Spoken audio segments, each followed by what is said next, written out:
అయ్యో మర్చిపోయి. ఏమైందన్నయ్య అటు ఇటు తిరుగుతున్నావు? ఈ ముగ్గురు కళ్ళల్లో పోసుకోవడానికి నిప్పులు ఆర్డర్ పెట్టాడంట, అవి రాలేదని తిరుగుతున్నాడు. ట్రిప్పుకు వెళ్ళాలి కదరా. ఎందుకండి? పెళ్ళం ఎలాగో సంపాదిస్తుంది కదా, పని పాట వదిలేసి తిని కూర్చుంటాడు. పని పాట వదిలేసి తిని కూర్చోడానికి నేనేమన్నా ఇళ్ళ 3 చంపదెబ్బలు తిన్నోడ్నా? రోహిణి, అసలు అన్నయ్య ఎందుకలా తిరుగుతున్నాడు వదనా? తెలీదు రవి, నాతో కూడా చెప్పడం లేదు. Hello, excuse me. సార్ వచ్చారా? రండి రండి. కూర్చోండి. ఎవరైనా నిప్పులు తెచ్చారా? నిన్ను కూడా గిచ్చుతాను. రేయ్ రేయ్, ఏమంటున్నారు? ఏం లేదండి. మీరు అన్ని కాగితాలు తెచ్చారా? అన్నీ తెచ్చాను. ఎక్కడెక్కడ సంతకాలు పెట్టాలో చెప్తే మా ఆవిడ పెడుతుంది. మీనా రా. ఏం చేస్తున్నావురా? ఈ ఇల్లు అమ్ముతున్నాను. మీనా గారి పేరు మీద కరెంట్ అకౌంట్ ఓపెన్ చేశారు. మీనా ఫ్లవర్స్ అండ్ మర్చెంట్స్ పేరుతో కంపెనీ రిజిస్టర్ అయింది. ఆ పేరుతో అకౌంట్ ఓపెన్ చేశారు. ఇక నుంచి మీనా గారు చెక్కులు కూడా ఇవ్వచ్చు. బిజినెస్ కి సెపరేట్ అకౌంట్ మంచిదే. టాక్స్ ఫైల్ చేసేటప్పుడు కూడా హెల్ప్ అవుతుంది. ఇప్పుడు ఎందుకండి ఇదంతా? నేను మరీ అంతలా ఎదగలేదు కదా. ఇక ముందు ఎదుగుతావు. నీ వెనక నేనున్నాను. అంచెలంచెలుగా ఎదిగి కొందరి కళ్లల్లో నిప్పులు పోసుకునేలా చేస్తావు. ఎంత మంచి మనసురా నీది. భార్య ఆర్థికంగా ఎదగాలని కోరుకునే భర్త అరుదు. భార్య సంపాదిస్తే, భార్య తరపు వాళ్ళు దానం చేస్తే మింగి కూర్చుందాం అనుకునే వాళ్ళే ఎక్కువ. నీకవసరమా శృతి? ఇంట్లో ఒకరున్నారు చాలు. ఇక్కడ సంతకాలు చేయండి. మీనా, నిన్న నీ డెకరేషన్కి వచ్చిన 1,00,000 రూపాయలతోనే ఈ అకౌంట్ ఓపెన్ చేశాను. ఇందులో ఇప్పుడు నీ సంపాదన 1,00,000 రూపాయలు ఉన్నాయి. చెక్ బుక్ లో మీ కంపెనీ పేరుంటుంది, చూసుకోండి. కంగ్రాచులేషన్స్. మీకు ఫ్యూచర్ లో బిజినెస్ కోసం లోన్ కావాలంటే ఈజీగా ఇప్పిస్తాను. వస్తానండి. Thank you sir. Account open చేసాం, కానీ GST నెంబర్ తీసుకోవాలి. మీనా, ఏంటిది? భార్య ఎదగాలని కోరుకునే భర్త ఉన్నందుకు ఆనందంతో కన్నీళ్లు పెట్టుకుంటోంది. ఊరుకున్నా, నాకు సిగ్గా వస్తుంది. ఏంటి, కరెంట్ అకౌంట్ ఎవరైనా ఓపెన్ చేయొచ్చు, అదేదో పెద్ద గొప్ప? గొప్పేరా. ఒక్కో మూర పూలు అల్లి అమ్మే స్టేజ్ నుంచి పెళ్లిళ్ళకి ఫంక్షన్లకి డెకరేషన్ చేసే స్టేజ్కి ఎదిగింది నా భార్య. మంది డబ్బులతో షాప్ పెట్టుకుని బిజినెస్ మ్యాన్ అని చెప్పుకునే తిరిగే నీకు ఆ గొప్పతనం చచ్చేదాకా అర్థం కాదులేరా. పోరా, చెక్ బుక్ రాగానే సరిపోదు, పేరు రాసి నింపాలి. 1,00,000కి ఎన్ని సున్నాలుంటాయో తెలుసా? నేను చదువుకున్నాను, మరీ అంత తీసి పారేయొద్దని చెప్పండి. నా భాషలో చెప్తా. ఇంకోసారి నువ్వు తెరుస్తారా? నువ్వు వదలరా, చక్రం వదలరా. మీనా, ఎవరికైనా డబ్బులు ఇవ్వాలంటే చెక్ రాసివు. రవికి శృతికి 40,000 ఇవ్వాలి. అడగగానే ఇచ్చారు. మొదటి చెక్ వాళ్ళకే ఇస్తాను. మీనా, మాకు డబ్బుతో అవసరం లేదు, మీ బిజినెస్ కోసం వాడుకో. ఉండని వదనా, మేమేమీ అప్పుగా ఇవ్వలేదు. ఆ రోజు మేము అడిగితే ఇవ్వలేదు, బాలుకి ఎందుకు ఇచ్చారు? విల్లా కోసమేగా. ఆ రోజు మీకు ఇచ్చి ఉంటే మీ డబ్బుతో పాటు మా డబ్బులు కూడా పోయేవి. అయినా మీరేమైనా వేలల్లో అడిగారా? లక్షల్లో అడిగారు. వేలడిగితే మాత్రం ఇచ్చేవాళ్ళ? వాళ్ళకైతే ఇస్తారులే మనోజ్. అవును, ఇప్పుడే కాదు. మీనా అవసరం ఉందని ఎప్పుడు అడిగినా ఇస్తాను. 1,000 కాదు, లక్షలు అడిగినా ఇస్తాను. నా దగ్గర అంత లేకపోతే నా గోల్డ్ బ్యాంకులో పెట్టి మరీ మీనాకిస్తాను. శబాష్ డబ్బుడమ్మా, మంచి సమాధానం చెప్పు. ఏమండి, పెన్నివ్వండి. చూడరా, మొదటి చెక్ కదా, సెల్ఫీ తీసుకుందాం. రండ్రా. శుభమస్తు. ఏంటి మనోజ్, ఇంటి నుంచి బయలుదేరినప్పటి నుంచి మొహం అలాగే పెట్టుకున్నావు? మరి ఎలా పెట్టుకోమంటావు? ఇప్పుడు మళ్ళీ ఎవరేం చేశారు? ఎవ్వరూ ఏమీ చేయలేదు, కానీ ఆ బాలుగాడు చేస్తున్న ఓవర్ యాక్షన్ చూస్తుంటే మండిపోతుంది. మళ్ళీ వాళ్ల సంగతేనా? లేకపోతే ఏంటి? మీనా పూలు కడుతోంది, బాగానే ఉంది. దాన్ని టాటా బిర్లా కంపెనీ లెవెల్కి తీసుకెళ్తున్నాడు. అంతలా ఏం చేశాడు? ఏం చేయలేదా? కరెంట్ అకౌంట్ ఓపెన్ చేస్తాడంట, GST తీసుకుంటాడంట, బిల్లు పుస్తకాలు ముద్రిస్తాడంట. రేపు ఇంకో 2 రోజులు పోతే మా మీనా ఎక్స్పోర్ట్ చేస్తుంది అంటాడు. వాళ్ళు వాళ్ల పని చూసుకుంటున్నారు, నువ్వు నీ పని చూసుకో. అదే చూస్తున్నాను. లేదు, వాళ్ళని చూసి కుళ్ళుకుంటున్నావు. కుళ్ళుకోవడం కాదు, నాకేం తక్కువ. నా దగ్గర షోరూమ్ ఉంది, ఫర్నిచర్ బిజినెస్ ఉంది. నేను కూడా బిజినెస్ మ్యాన్నే. ముందా వ్యాపారం సరిగ్గా నడవాలి కదా. అంటే లెక్కలు సరిగ్గా ఉండాలి. మనోజ్ హ్మ్. ఏంటిది? ఏది ఇది ఇదెప్పుడొచ్చింది? అది అది కాదు, అదెప్పుడొచ్చింది? 10 రోజులు అయి ఉంటుంది. 10 రోజులా? 10 రోజుల నుంచి జీఎస్టీ నోటీస్ నీ దగ్గరే ఉంది. నాతో ఒక్క మాట కూడా చెప్పలేదు. 30 లక్షల టెన్షన్ లో మర్చిపోయాను. మనోజ్, ఇది స్కూల్ టెస్ట్ కాదు. హోంవర్క్ మర్చిపోయాను అన్నట్టు మాట్లాడుతున్నావు. నేను వెళ్ళి మాట్లాడాలనుకున్నాను. మరి వెళ్ళావా? లేదు, ఎందుకు? మర్చిపోయాను. అసలు నీకు గుర్తుండేదేంటి? రోహిణి, ఇప్పుడు కోప్పడకు. నేను కోప్పడకపోతే ఎవరు కోప్పడతారు? ఇప్పుడు వెళ్ళి కట్టేద్దాం. నోటీస్ వచ్చిన రోజే వెళ్ళి కట్టాలి. ఇప్పుడు వాళ్ళ ఇంటికొచ్చి ఆఫీస్కొచ్చి అడిగే స్థాయికి తీసుకొచ్చావు. ఒకసారి ఉండు.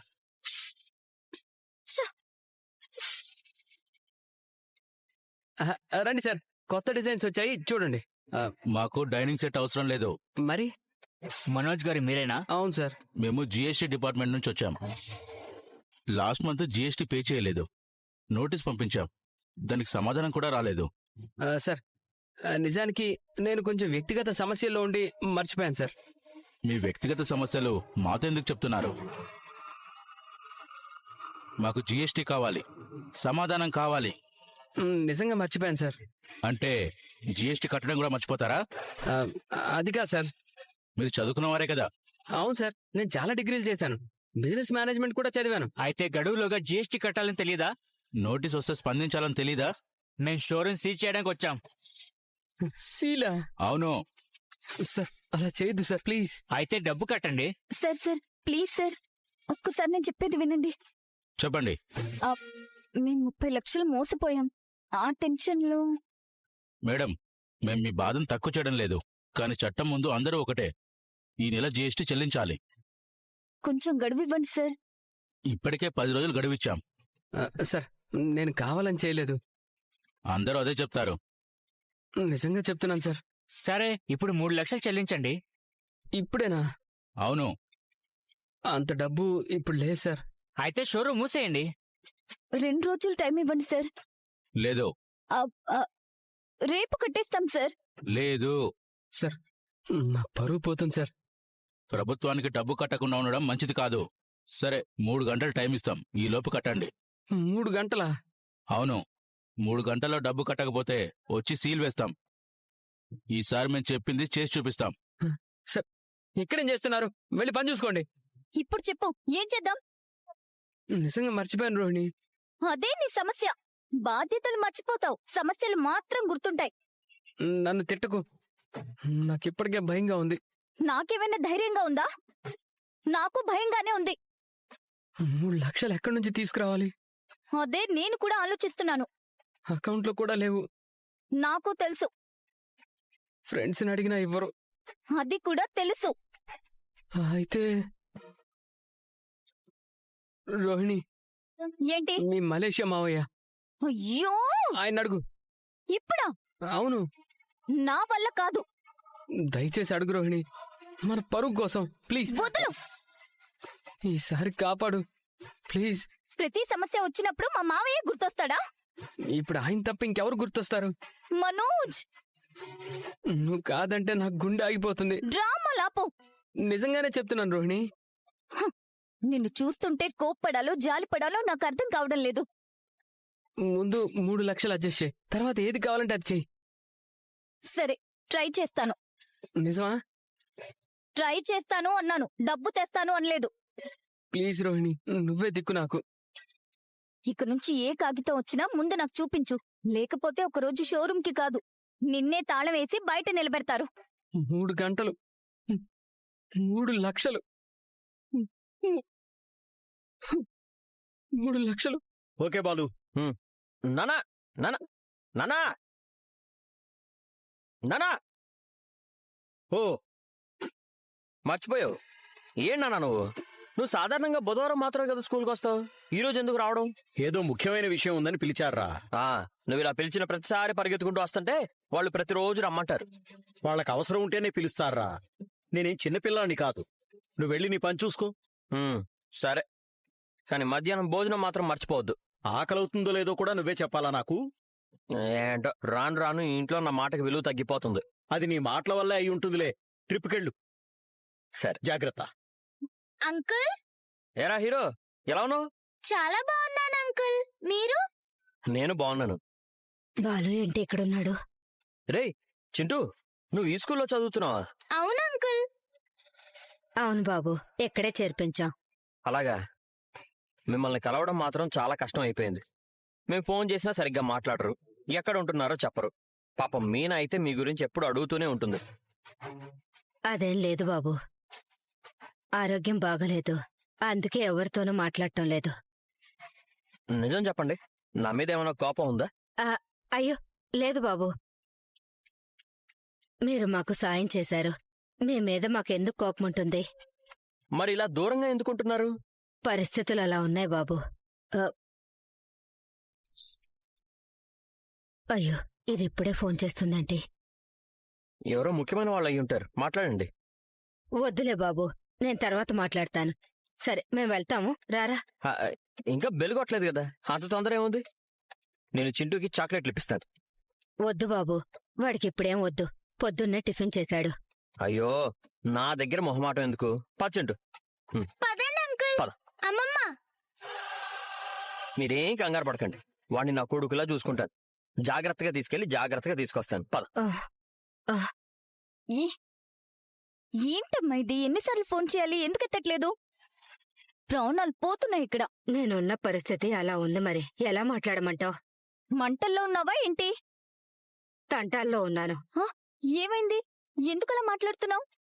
బాలు మమ్మల్ని చూసేశాడు. ఏంటి? బాలు చూసాడా? ఎక్కడా? ఎలా? ఇక్కడే స్కూల్ దగ్గర చూసాం. నేను కూడా ప్రశాంతంగా చింటూని దించేసి వెళ్దామని వచ్చాను. ఇంతలో ఎక్కడి నుండి వచ్చాడో నేరుగా మా ముందుకొచ్చి నిలబడ్డాడు. తర్వాత? తర్వాతేంటి, చింటూ వాణ్ణి చూడగానే అంకుల్ అంకుల్ అంటూ పరిగెత్తుకుంటూ వెళ్లి కౌగిలించుకున్నాడు. అక్కడితో నా గుండె ఆగిపోయింది. నేను తప్పించుకోవాలని ఎంత ప్రయత్నించినా కుదరలేదు. ఒకటి తర్వాత ఒకటి ప్రశ్నలే. ఎక్కడుంటున్నారు? ఎందుకు మాతో మాట్లాడటలేదు? మేనా ఎప్పుడు మీ గురించి అడుగుతూ ఉంటుంది, ఒకటే మాట్లాడుతున్నాడు. అతనికేమైనా అనుమానం వచ్చిందా?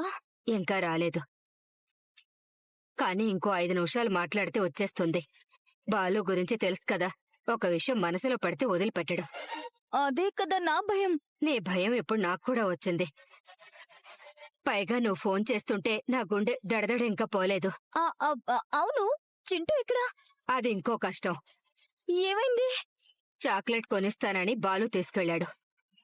ఏంటమ్మా, ఎందుకు పంపించావు? నేను పంపించానా? అతను రా చింటూ అన్నాడు. వీడు వెంటనే వాడి చేయి పట్టుకుని వెళ్ళిపోయాడు. నేను ఆపేలోపే ఇద్దరు రోడ్డు దాటేశారు. చింటూ ఏదైనా నోరు జారేస్తాడు. అదే నేను కూడా భయపడుతున్నాను. పిల్లలు కదా, ఏం మాట్లాడతారో వాళ్ళకే తెలీదు. ఇప్పుడు నాకు ఇంకో టెన్షన్ మొదలైంది. నాకైతే అప్పట్నుంచి కాళ్ళు చేతులు ఆడటం లేదు. సరే వినమ్మా, నువ్విప్పుడు వెంటనే ఇంటికి వెళ్ళు. ఎందుకు? నా నగలు తీసుకో. వెంటనే విద్య ఇంటికి రా. నగలా? ఇప్పుడెందుకు? ఇప్పుడు వివరాలు చెప్పే టైం లేదమ్మా.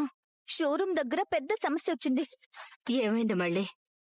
వచ్చాక నేను చెప్తాను, నువ్వు ముందు వెళ్ళు. సరే, వాణ్ణి స్కూల్లో దింపి వెళ్తాను. ఇంకో విషయం, ఇక నుంచి చింటూని బాలుకి దగ్గర చేయొద్దు.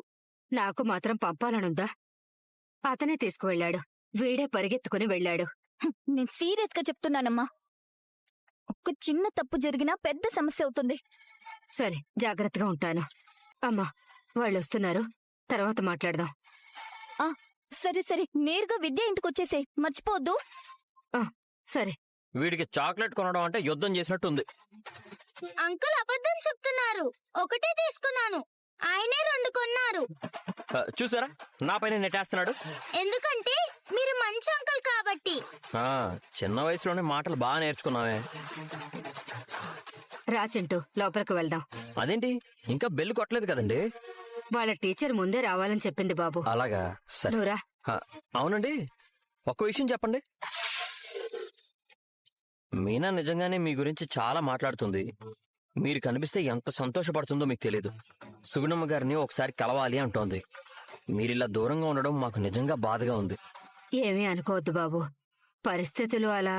అదే ఆ పరిస్థితులేంటో మాకు చెప్పరు, అందుకే మేము బాధపడతాం.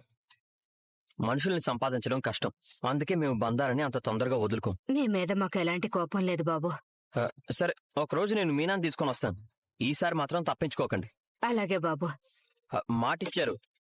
అంకుల్ మీరొస్తే మళ్ళీ నాకు చాక్లెట్ తీసుకుని రావాలి. చాక్లెట్లా? ఈసారి పెద్ద డబ్బా తీసుకొస్తాను. సరే రారా రా. Bye uncle. హ్మ్. ఏదో దాస్తున్నారు, అదేంటో అర్థం కావట్లేదు. Good morning. ఏంటి? నేను గుడ్ మార్నింగ్ చెప్పాను కదా, ఇప్పుడు మీరు కూడా చెప్పాలి కదా. అలాగా? అవును. లేకపోతే నా గుడ్ మార్నింగ్ ఒంటరిగా ఫీల్ అవుతుంది. సరే, గుడ్ మార్నింగ్. ఇప్పుడు రోజు బాగుంటుంది. ఇంత ఉదయాన్నే మా ఇంటి దగ్గర నిలబడి రోజు బాగుంటుందని నిర్ణయం చేస్తున్నారా? మీరు గుడ్ మార్నింగ్ చెప్పాక ఇంకా సందేహం ఏంటి? సరే, ఇంతకీ ఎందుకొచ్చారు? ఇది ఇవ్వడానికి. ఏంటది? బిర్యానీ. మా ఫ్రెండ్ బిర్యానీ పాయింట్ ఓపెన్ చేశాడు. ఓహో, అంటే ఇప్పుడు నేను లైసెన్స్ ఇవ్వాలా? లైసెన్స్ కాదు, రుచి ఎలా ఉందో చెప్పాలి. నేనేం చెఫ్ని కాదు. టేస్ట్ చెప్పడానికి షెఫ్ కావాల్సిన అవసరం లేదు కదండి. తిన్నాక నచ్చిందో లేదో చెప్తే చాలు. నేను తిన్ను. ఎందుకు? నాన్ వెజ్ తినరా? తింటాను, కానీ ఎవరెవరో ఇచ్చింది మాత్రం తిన్ను. ఎవరెవరో అంటే నేను మీకు తెలిసిన వాడినే కదా. ఎన్ని రోజుల నుంచి? అంటే 2 సార్లు కలిసి మాట్లాడితే తెలిసిన వాళ్ళు అయిపోతారా? అయితే ఎంతకాలం మాట్లాడితే అవుతారు? 6 నెలల, సంవత్సరమా? అది పరిస్థితిని బట్టి ఉంటుంది. అంటే ఇంకా నేను పరీక్ష దశలోనే ఉన్నా అనమాట. చాలా మొదటి దశలో. అయ్యో, మరి ఇంతకీ ఫలితం ఎప్పుడు వస్తుంది? అసలు ఒక విషయం అడగనా? 1 కాదు, 100 అడగండి.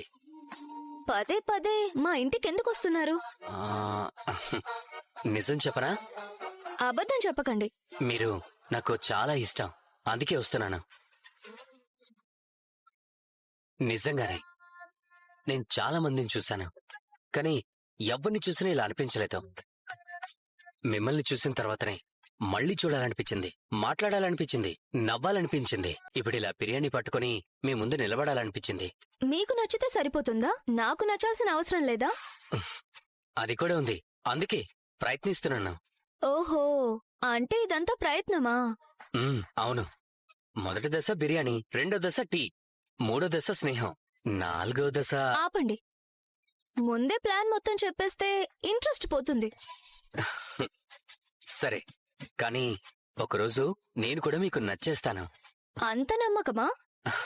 నాపై కాదు, నా మంచితనంపై. నేను అంత తొందరగా ఎవరిని నమ్మను. నమ్మకండి, కానీ అవకాశం ఇవ్వండి. సరే, ఒక పని చేస్తారా? మీరు చెప్పండి. ముందు మిమ్మల్ని అర్థం చేసుకోవాలి, అందుకే ఒక చిన్న పరీక్ష. పరీక్ష? అవును. ఒకరోజు మీ ఫోన్ నా దగ్గర ఉండాలి. ఇదిగో. ఇంత త్వరగా ఇచ్చేస్తారా? మీకోసమైతే ఫోన్ ఏంటి, ప్రాణాలు కూడా ఇచ్చేస్తాను. అవసరం లేదు, ఫోన్ చాలు. అలాగే. నేను మీ ఫోన్లో వచ్చే కాల్స్ కూడా ఎత్తుతాను. ఎత్తండి, నాకు అభ్యంతరం లేదు.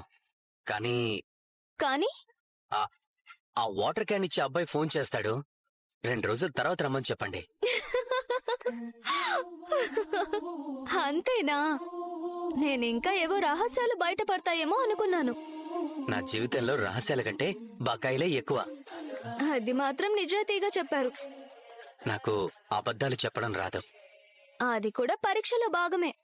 అయితే నేను పాస్ అవుతానని నాకు నమ్మకం ఉంది. చూద్దాం. సరే, ఇది మాత్రం తినండి, లేకపోతే నా ఫ్రెండ్ నన్ను తింటాడు. సరే, తింటాను. టేస్ట్ ఎలా ఉందో కూడా చెప్తాను. థ్యాంక్స్. ఫోన్ పాస్వర్డ్ చెప్తానా? ఓకే. ఇంత నమ్మకమా? నమ్మకం లేకపోతే ప్రేమ ఎలా మొదలవుతుంది? సరే, నేను వెళ్ళొస్తాను. బిర్యానీ చల్లారక ముందే తినేయండి. సరే. అవును, నా ఫోన్ తిరిగిస్తారు కదా? అదంతా నీ ప్రవర్తన మీద ఆధారపడి ఉంటుంది. అయ్యో, అంటే నా ఫోన్ భవిష్యత్తు కూడా ఇప్పుడు మీ చేతుల్లో ఉన్నట్టే.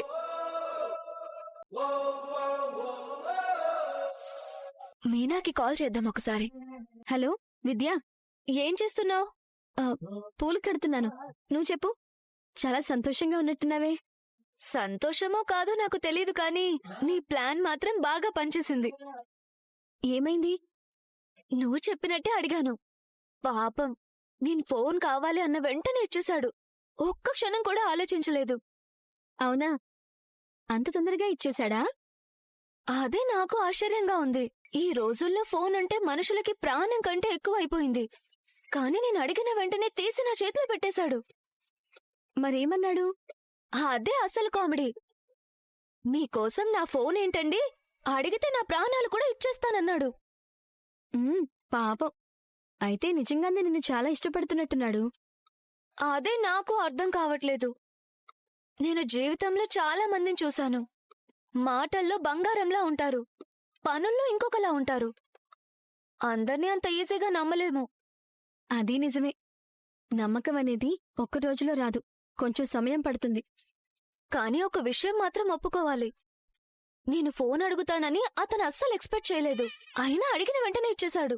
అంతేకాదు, ఒక్క రోజు కాదు, నెల రోజులైనా మీ దగ్గర పెట్టుకోండి అంటున్నాడు. అంటే అతనికి దాచుకోవాల్సిందేమీ లేదేమో. అంత త్వరగా సర్టిఫికెట్ ఇచ్చేయకు. ఇంకా పరీక్షలు మొదలయ్యాయి కానీ పూర్తవ్వలేదు. నేను ఎవ్వరికీ ఏమీ ఇవ్వను. కాని నువ్వు చెప్పిన దాన్ని బట్టి చూస్తే అతను చెడ్డవాడిలా మాత్రం కనిపించడం లేదు. అంటే మంచోడే అంటున్నావా? నేను అలా అనట్లేదు. కాని ఒక్క విషయం చెప్తాను. ఈ కాలంలో ఫోన్లో చాలా రహస్యాలు పెట్టుకుంటారు. అది ఎవరికైనా ఇవ్వాలంటే భయపడిపోతారు. అలాంటి ఫోన్ నేను అడిగిన వెంటనే ఇచ్చాడంటే నేను నమ్ముతున్నాడో లేదా నిజంగానే నేను చాలా ఇష్టపడుతున్నాడో ఈ రెండిట్లో ఏదో ఒకటి.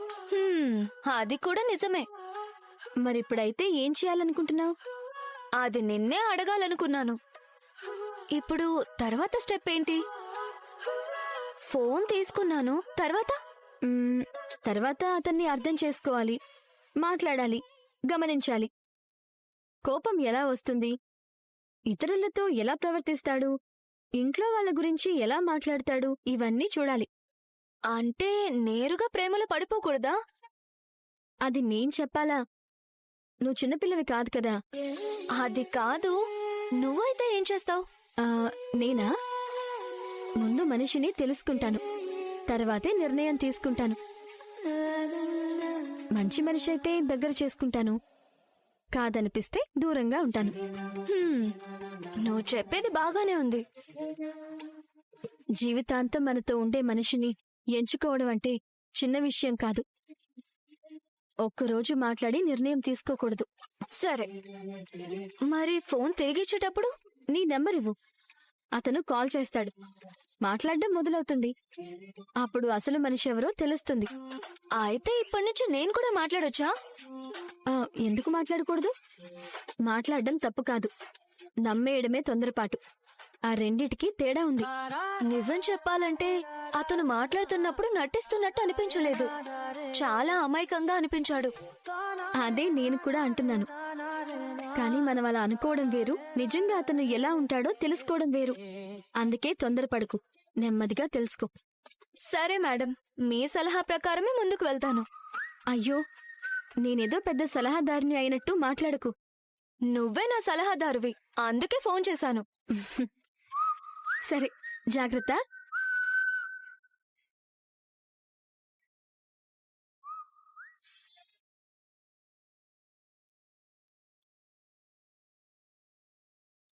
పాపం, ఎంత అమాయకంగా ఉన్నాడా?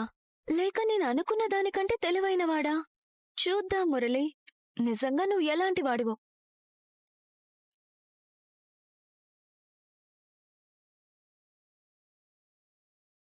పిన్ని, ఇంత త్వరగా వచ్చేసావా? చింటూ ఎక్కడా? స్కూల్లో దింపేసొచ్చానమ్మా. ఏంటి పిన్ని, మొహం అంతా నీరసంగా ఉంది, ఏమైంది? గుండెంతా దడదడగా ఉందమ్మా, కొంచెం మంచినీళ్ళివ్వు.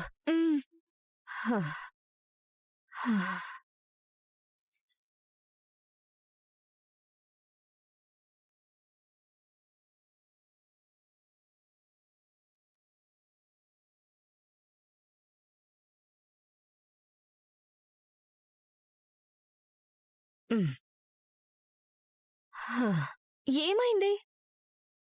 స్కూల్ దగ్గర బాలు కనిపించాడు.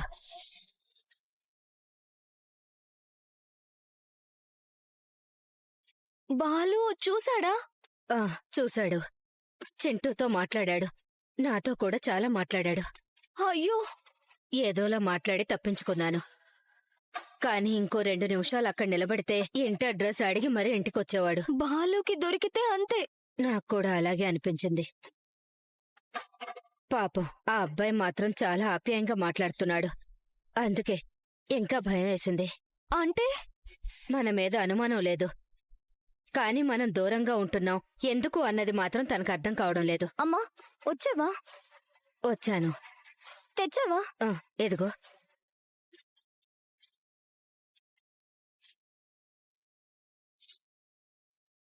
హ, అమ్మయ్యా. ఏంటది? నగలు. నగలా? అవునమ్మా, చింటూ కోసం దాచినవి. ఎందుకు తెప్పించావు? ఇప్పుడు షోరూమ్ కోసం అవసరం వచ్చింది. ఎందుకు? మనోజ్ చేసిన ఘనకార్యం వల్ల. ఏం చేశాడేంటి గనుడు? జీఎస్టీ కట్టాల్సిన డబ్బు కట్టలేదు, నోటీస్ వచ్చింది. అది కూడా నాకు చెప్పలేదు. ఈరోజు ఆఫీసర్లు నేరుగా షోరూంకే వచ్చేశారు.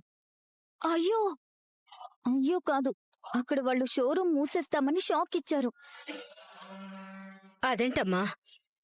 జీఎస్టీ కట్టకపోతే ఊరుకుంటారా ఏంటి? ఎంత కావాలి? 3 లక్షలు. 3 లక్షలా? వెంటనే. అందుకే ఈ నగలు తీసుకొచ్చాను. కానీ నిజం చెప్పాలంటే నా మనసు ఒప్పుకోవటం లేదమ్మా. అవును కదా, చింటూ కోసం దాచిన నగలు అలా తాకట్టు పెట్టేస్తావా? చింటూ పుట్టినప్పటి నుంచి కొంచెం కొంచెంగా దాచుకున్నాను, వాడు భవిష్యత్తుకు పనికొస్తాయని. ఇప్పుడిలా బ్యాగులో పెట్టి తీసుకొస్తుంటే నా చేతులే వణికిపోయాయి. అమ్మా, నాకు కూడా బాధే. కానీ ఇప్పుడు షోరూం పోతే మనోజ్ రోడ్డును పడతాడు. అప్పుడు నా బతుకు మళ్ళీ మొదటికొస్తుంది. మరి చింటూ సంగతి? చింటూ నా కొడుకమ్మా, వాడి గురించి నేను ఆలోచించకుండా ఉంటానా? కానీ ఇప్పుడు ఒక సమస్య వచ్చింది, ముందు దాన్ని పరిష్కరించాలి. సరే, ఇప్పుడు ఏం చేయాలనుకుంటున్నావు? ఈ నగలు తాకట్టు పెట్టాలి. ఎక్కడా? నీ అకౌంట్ మీద. నా అకౌంట్ మీద? అవును, నా పేరు మీద చేస్తే చాలా ప్రశ్నలొస్తాయి. ఇప్పుడంత టైం లేదు. నువ్వు హెల్ప్ చేస్తే పని త్వరగా అయిపోతుంది. నువ్వు అడగడమే ఆలస్యం, నేను చేస్తాను. థ్యాంక్స్. ఇంకా నాకు బాలు గురించే భయంగా ఉంది. అమ్మా, ఇప్పుడు అది వదిలే. ఎలా వదిలేస్తాను? ఒక్కరోజు మీ ఇంటికొస్తానని కూడా అన్నాడు. ఏంటి? మీనాన్ని తీసుకుని కూడా వస్తానన్నాడు. ఇప్పుడు అదొక్కటే తక్కువ. మరిప్పుడెలా? ఇప్పుడు దాని గురించి ఆలోచించే పరిస్థితుల్లో లేను. ముందే డబ్బులు ఏర్పాటు చేయాలి, లేకపోతే 3 గంటల తర్వాత షోరూంకి తాళం సీల్ పడుతుంది. ఏంటో ఈ మధ్య ఏది సరిగ్గా జరగటం లేదు. అదే నా బాధ. ఒక సమస్య ముగిసిందనుకుంటే ఇంకొక సమస్య ఎదురుగా నిలబడుతుంది. సరే, కంగారు పడకండి, ముందే పని పూర్తి చేద్దాం. మనకి టైం లేదు, పదండి.